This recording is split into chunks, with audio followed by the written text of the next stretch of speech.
Certains sont devenus chercheuses ou chercheurs, et d'autres ont suivi une toute autre voie.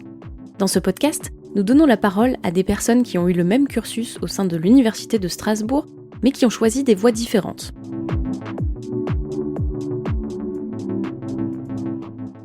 Vous écoutez Portrait croisé, un podcast de l'Université de Strasbourg produit par le réseau Alumni. Dans cet épisode, vous entendrez Anastase Massamba et Élise Hucteau. Le premier est devenu ingénieur de recherche dans un club de sport, l'autre est devenue chercheuse dans un institut de cancérologie. Tous deux ont fait un doctorat à la faculté des sciences du sport de l'Université de Strasbourg.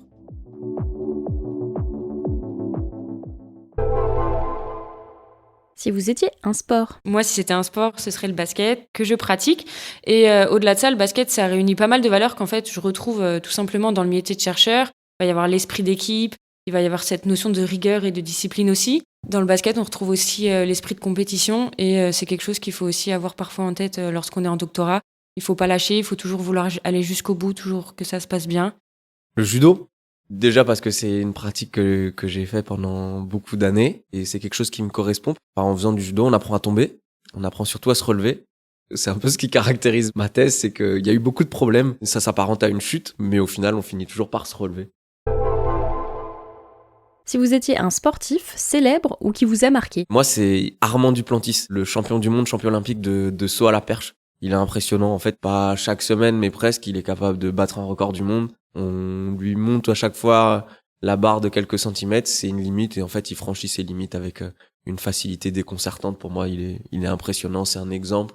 Et pour moi, ce serait Simone Biles, déjà parce que c'est une athlète féminine. C'est une très grande gymnaste qui a eu de nombreux titres mondiaux, qui a vraiment fait avancer la gymnastique féminine. Et au-delà de ça, c'est une voie importante de la santé des athlètes, particulièrement de la santé mentale. Et elle a mis en lumière ce que beaucoup d'athlètes vivent mais n'osent pas exprimer. Donc j'admire cette athlète pour ça. Si vous étiez une question non résolue de votre discipline. Ce serait de savoir vraiment quel est l'exercice le plus efficace pour lutter contre toutes les altérations qu'on observe pendant la chimiothérapie et particulièrement pendant la chimiothérapie d'un cancer du sein. C'est ce qu'un jour on saura peut-être et pour l'instant on ne sait pas, donc on avance un petit peu dans les études et à voir si d'ici quelques années on pourra répondre à cette question. La blessure, qu'est-ce qui amène vraiment la blessure ? Quels sont le ou les facteurs de risque primordiaux ? Et qu'est-ce qu'on peut mettre en place pour les contrecarrer ? Derrière tout ça, une autre question, c'est de comprendre en fait les effets cumulés. Comment les entraînements répétés dans le temps s'additionnent, accumulent de la fatigue, et est-ce que ça contribue à l'apparition de blessures ?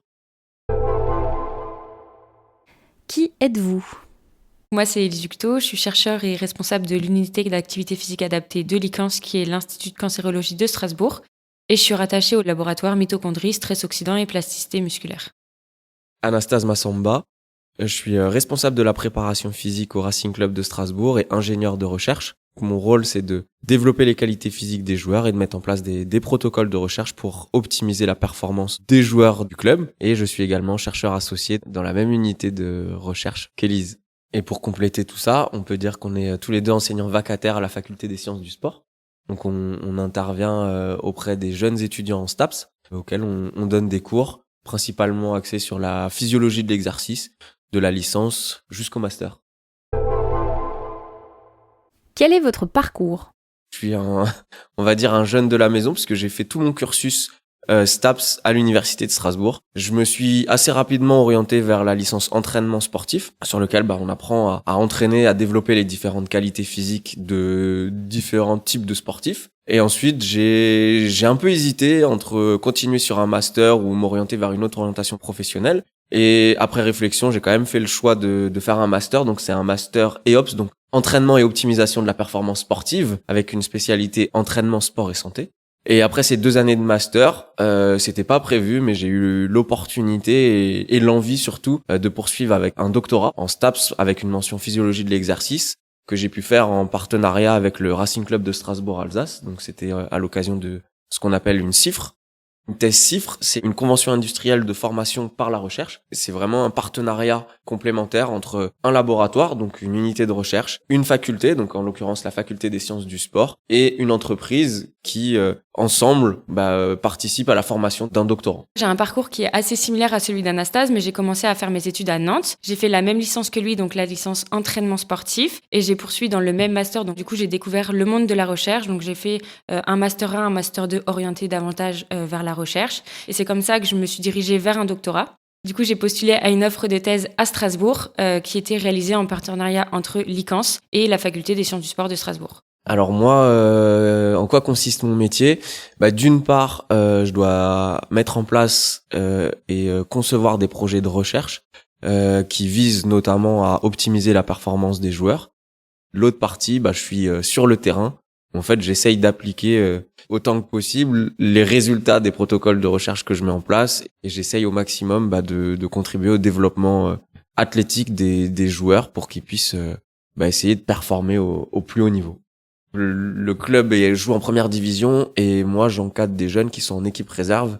Donc c'est l'antichambre de l'équipe professionnelle qui évolue en National 3, donc c'est la 5e division française. L'émission à l'ICANS, du coup, c'est de coordonner l'unité d'activité physique adaptée avec un pôle recherche et un pôle clinique. Au niveau du pôle de la recherche, ça va être de mettre en place des études de recherche qui visent à identifier les mécanismes qui sont à l'origine de la baisse de la condition physique chez les patients atteints de cancer. Et au niveau du pôle clinique, ça va être de proposer à tous les patients qui ont un cancer d'avoir un suivi de leur condition physique au cours de leur traitement et ensuite de les orienter vers différents partenaires extérieurs pour qu'ils pratiquent une activité physique de leur côté.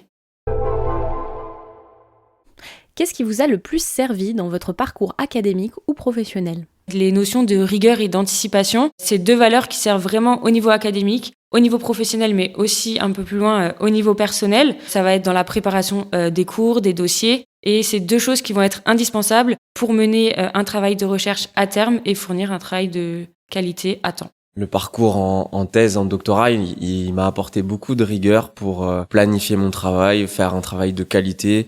Et puis aussi la remise en question. Quand on se lance dans un parcours de doctorat, on essaye de répondre comme on peut à des questions. Et donc ça suppose tout le temps de se remettre en question, de recommencer, de répéter. Et c'est vraiment ces 2 valeurs-là que je pourrais souligner. Qu'est-ce qui vous motive le plus dans votre métier ?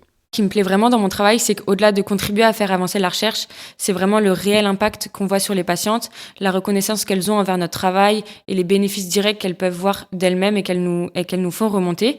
Parce que parfois, la recherche, ça peut être assez abstrait, mais là, on voit vraiment le réel impact chez les patientes. Je trouve de la satisfaction quand, en fait, on voit le joueur progresser, se développer, franchir des paliers. C'est vraiment motivant de se dire qu'on contribue au développement de leur performance. Qu'est-ce que vous détestez dans votre métier ? Les réunions un peu longues et les fichiers Excel ou autres qui fonctionnent pas. Toutes les tâches qui vont être annexes à la recherche directement, donc les tâches administratives, les tâches de secrétariat, les problèmes informatiques. C'est des problèmes qui n'arrivent pas forcément au bon moment. Malheureusement, il faut les gérer. Ça permet de développer des compétences aussi transversales. Si vous aviez fait une autre carrière, ce serait laquelle ? Entrer dans l'armée ou dans la gendarmerie pour intégrer un corps d'élite, que ce soit le GIGN ou alors guide de haute montagne.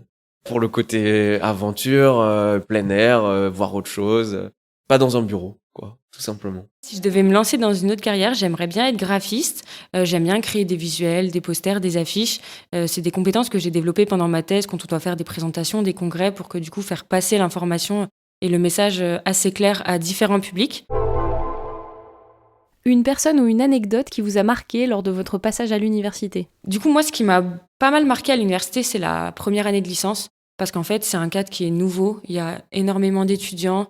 C'est un mode de vie qui est nouveau. On est complètement livré à nous-mêmes. Donc, c'est quelque chose qui m'a vraiment marqué. Après, on s'y fait vite. Pour ma part, ce qui m'a vraiment le plus marqué à l'université, pendant tout mon parcours universitaire, c'est les rencontres. Que ce soit avec mon directeur de thèse, Thomas, que ce soit les rencontres avec les doctorants. C'est des échanges interminables, des après-midi à discuter de sciences, de plein de choses qui m'ont vraiment permis de me remettre en question et d'évoluer, de grandir en tant que chercheur. Un conseil à donner aux jeunes diplômés qui suivent le même parcours que vous ? Déjà, la première chose, je dirais qu'il faut croire à fond dans son projet. Il faut pas avoir peur de travailler. Il y a beaucoup de portes qui se ferment et j'ai envie de dire, si la porte est fermée, il faut essayer la fenêtre. Il faut vraiment être persévérant. Il faut se donner les moyens de réussir aussi. Si vous avez envie de faire un doctorat, je dirais foncez. C'est une vraie aventure. Il y a des moments plus difficiles que d'autres. Il faut parfois faire des concessions. Mais au final, c'est vraiment enrichissant sur tous les aspects. Même si le doctorat peut fermer des portes, il y a des vraies opportunités professionnelles qui s'ouvrent à la suite d'une thèse. Un dernier mot ? Pour conclure ce podcast, moi je dirais que déjà c'est un exercice particulier, un peu comme le parcours universitaire. Je pense qu'il y en a plein qui existent. Il y en a pas un linéaire ou à suivre. Chacun a le sien. Il faut juste se donner les moyens, avoir envie d'aller au bout, surmonter quelques obstacles. Et puis la recherche, c'est vraiment quelque chose de passionnant. Ça amène tout le temps des nouvelles questions au quotidien, de sortir en permanence de sa zone de confort. Il faut vraiment être curieux, être force de proposition, faire avancer les choses et c'est comme ça que la recherche, elle avancera. C'est en proposant des petites avancées à notre échelle que du coup on pourra faire contribuer la recherche à plus grande échelle.